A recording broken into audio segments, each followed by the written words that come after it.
I've been playing Drizzt. I've been doing some new comparisons. You got to see these new numbers. It's pretty astonishing. Right now, you're going to see that we have Usha. She's a rare hero doing some amazing damage. And on top of the damage, she has insane survivability. But she does do insane damage. And she's a rare. A lot of people are going to have her. Watch the damage she's going to do once the decreased defense is up. And we're going to do the same thing with Drizzt in just a minute. We're going to have him come in. There she went. Slap, slap. Plus, look at her HP right now. Like, really, look at her HP right this moment. See where it's at.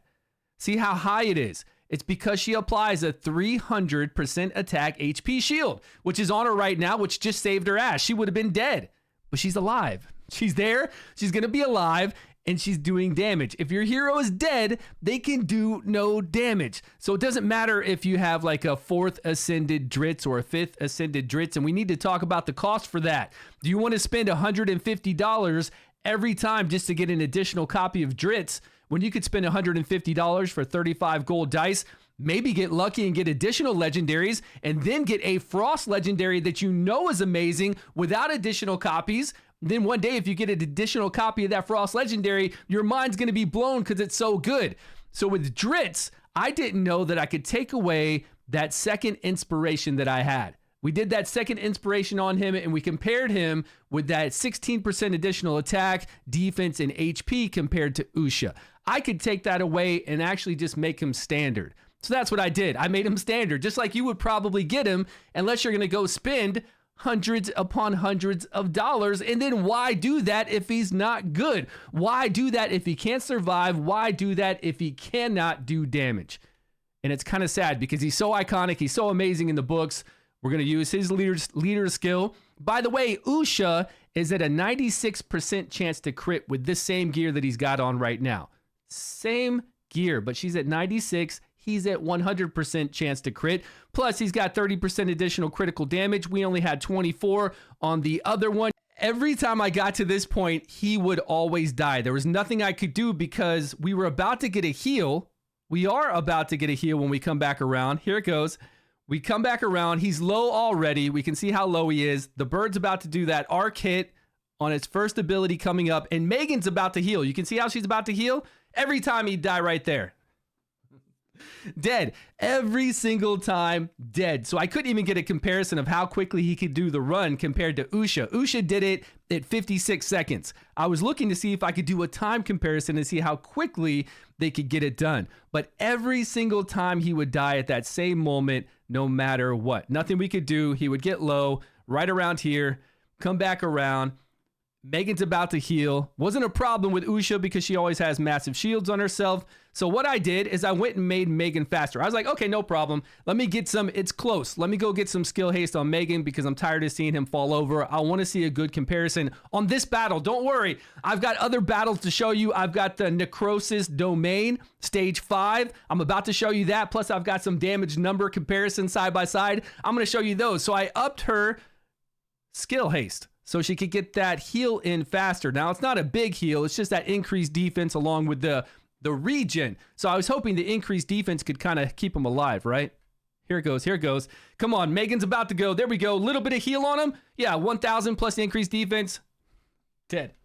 Dead. Get out of here. All right, check this out. Now, this is legitimate. This is the Necrosis level 5. Now, look at Usha. Same gear. They're both going to have the same exact gear on. Check this out, how I did it. This is on stage 5. They're level 210. Look at this hit she does right here. Watch this. I lined it up so they'd all be there. The tank, Questa, boom. Everybody just got lit.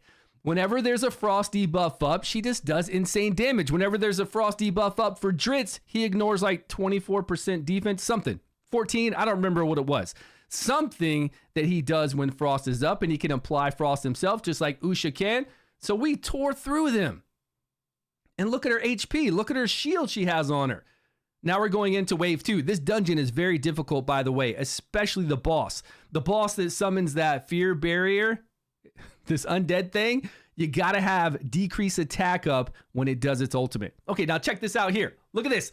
Here we go. Usha time. And depleted. They're 210.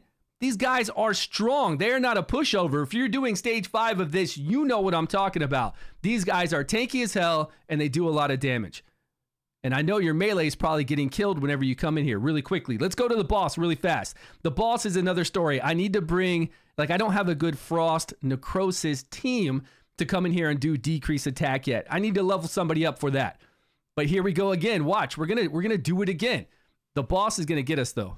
It's gonna really get us. Now we're gonna pull in Drizzt. Don't worry, we're gonna pull in Drizzt. I'm gonna show you how good he is. And then I'm gonna show you some damage numbers, new damage numbers that I did that you're really gonna wanna see. So here we are, we've got our tank. Yeah. We've got decrease defense coming up soon. There it is. They're both there, boom, boom. Wiped him out. Goodbye, Shurgul. And then we killed Questa. And then our girl fell over. Okay, she fell over then. We're fighting the boss with a 4-man. We're invisible, but the boss can still see us for some reason, and we're dead.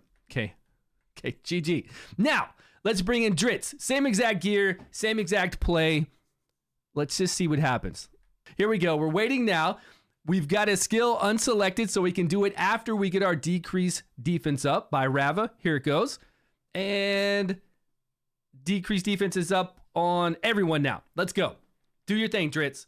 Look at that damage. Look at that damage. Now watch. Now you're dead. He's dead. He can't do anything like she can do. He's not even close. And the sad thing is he's not even close to all the other legendaries. Do you know how many good Frost legendaries there are out there that can do crazy single target damage along with crazy AoE damage together? Like Oster, Trollgar's crazy, Vinyara single target is crazy, Locinia AoE damage is insane. He cannot stay alive. I couldn't get past this wave. No matter how many times I tried to change the formation or do anything, he couldn't take them down. We would die. Where you saw Usha, she was fine, right? She was okay. She took them out. Now let's look at these numbers. So I did some new numbers since I did take him off the inspiration. Now he's just one legendary because that's what most of you are going to have. If you don't know, from the event, you're probably going to have around 100, 110 Hunter's Blades, which means you need to roll somewhere around 20 dice. You get 30 Hunter's Blades per 5 at a minimum. You might get lucky and get more, but somewhere around 20 dice extra you're going to need to roll. And then if you want to get additional copies of him, you're going to have to spend money, like $150 per 35 dice. Is it worth spending $150 for a guy that can't survive, can't do the damage that a rare can do, can only do the damage that a rare can do if you spend money and get him ascended up? Does that make any sense at all? Or would you rather go spend all that money, if you're going to spend money, go summon on a banner, go summon on the normal banner, 3% chance to get a legendary, get multiple legendaries, get a little bit of luck? You're going to get, if you're opening that many, you're going to get a little bit of luck. If you keep open, like say you wanted to 4 ascend him, that's a lot of gold dice. You're going to get luck. You're going to open up. You're going to get some other legendaries and you're going to get some massive ones. And hopefully you get like a really cool Frost one and you're just like, I guess I don't need Drizzt anymore. On the far left against one target dummy, you can see Drizzt at 2.5 million, really 2.6 million. Then Usha is down here at 2.7 million, beating him in single target damage. Then we go over to the 3 dummies and you can see Drizzt at 4.9 million and Usha at 5.5 million. Completely blowing him away in damage. Now, when we did the test yesterday or the day before that, I had him double ascended. So he was getting a lot of additional perks. Only legendaries can do that. Double inspired, they call them here. Only legendaries can put themselves, once you get additional duplicate copies, into each other. And then every time you put a duplicate legendary into it, it gets 8% attack, 8% HP, and 8% defense. Plus, it gets like a new augmented skill. Drizzt's first one is to take 20% less critical damage, which is good because this guy falls over like crazy. And then his next one is to do additional damage for the difference of his HP. The one after that is to get 10% crit, 20% critical damage, which is nice.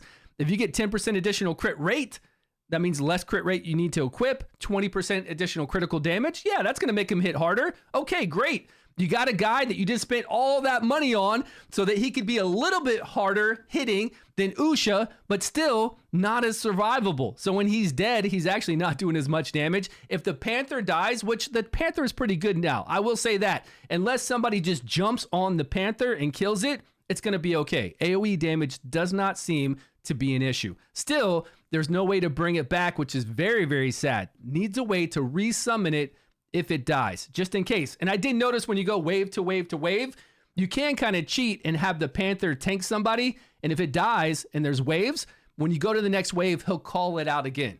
Guinevere will come back out and you'll be able to use her. You let me know your thoughts down below. Are you happy you got him? Are you going for multiple copies? Because it's just not worth it. I'm sad I got 2 additional copies of him.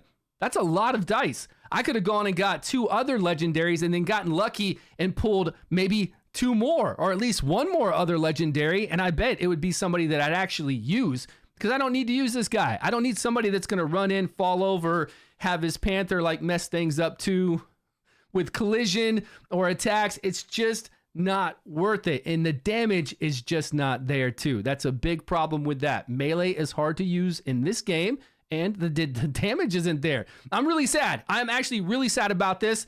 That'll be my last testing with him unless they do some changes with him. I just don't feel like playing him any further and trying him out when I've got other heroes that are either ranged and can sit back and do damage, or ones that can just do better than what he does. It just doesn't make sense for me to play him. So this is my last video, my last negative video on this subject too, because I do love the game. The game is beautiful. The game is great, but we can't have heroes like this with people wasting money on them. It's just not right.